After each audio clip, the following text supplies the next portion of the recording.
Hello friends, চলে এসেছি তোমাদের সাথে আমি একটা আমার নতুন ব্লগ শেয়ার করতে।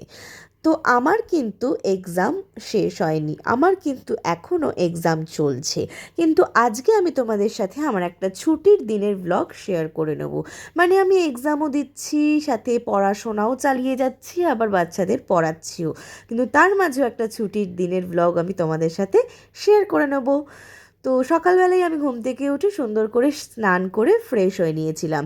তারপরেই স্নান করে, যেহেতু ছুটি ছিল তাই আমি একটু পুজো করে নিচ্ছিলাম বাড়িতে। তো দেখো, পুজো মানে শেষ করেই আর কি, ফুল দিয়ে সাজিয়ে শেষ করে আমি একটু প্রদীপ সাজিয়ে নিচ্ছিলাম। তারপরে দেখো, আমার পুজো শেষ হয়ে গিয়ে আমি একটা ফ্রেশ ফিল করছিলাম। আমার কিন্তু বেশ ভালো লাগে স্নান করে পুজো করতে।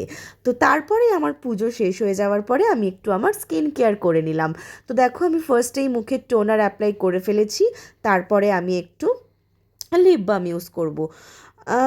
শীতকাল গরমকাল যে কোনো ঋতুতেই হোক না কেন, skin care, hair care, body care and health care সব কিছুরই কিন্তু কেয়ার করা খুব ইম্পর্টেন্ট। যে কোনো কাজের মধ্যে এগুলো ভীষণই গুরুত্বপূর্ণ। তো যাই হোক, দেখো আমি আমার স্কিন কেয়ারটা পুরোটা তোমাদের সাথে শেয়ার করিনি। তো যেটুকু করেছি সেটুকুই আর কি দেখে নাও। আর তারপরে দেখাচ্ছি তোমাদেরকে যে আমি আমার স্কিন কেয়ারের জন্য কী কী ইউজ করি। এটা হচ্ছে আমার টোনার, তারপরেই ছিল অ্যালোভেরা জেল, তার সাথে আমি ইউজ করি আমার ময়শ্চারাইজার নিভিয়া সফট।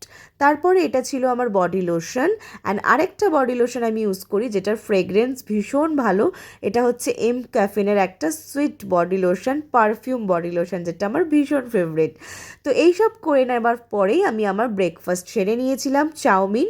আর তারপরে দেখে নাও আমাদের সিংহাসনটা, তোমাদের সাথে একটু সিংহাসনটা শেয়ার করে নিই। কী কী ঠাকুর ছিল, রাধা গোবিন্দ গোপাল তো ছিলই, লোকনাথ বাবা ছিল, মা তারা ছিল, লক্ষ্মী ছিল।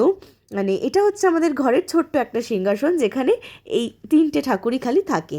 তার পাশে এখানে রাধাকৃষ্ণ, গোপাল, বড় মা অনেকে থাকে। আর ওপরে থাকে হচ্ছে মহাদেব, বজরংবলী, তারপর সিদ্ধিদাতা গণেশ, আর সবার উপরে থাকে আমার মা সন্তোষী মা, যার পুজো আমি শুক্রবার করে থাকি।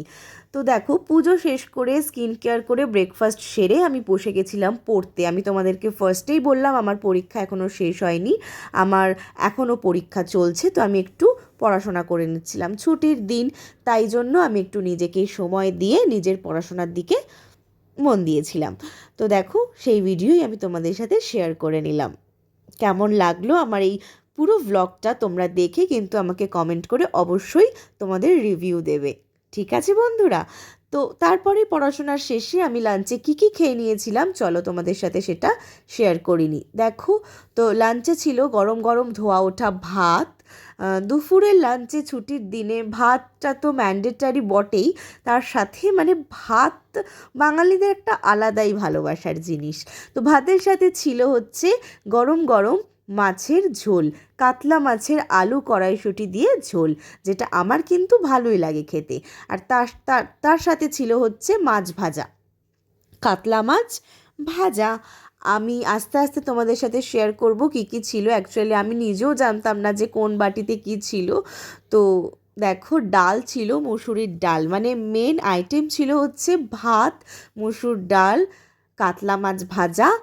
আর আরেকটা রেসিপি ছিল যেটা হচ্ছে ট্যাংরা মাছ পেঁয়াজকালি আলু দিয়ে একটা মাখা মাখা তরকারি। তো এই ছিল আমাদের লাঞ্চে।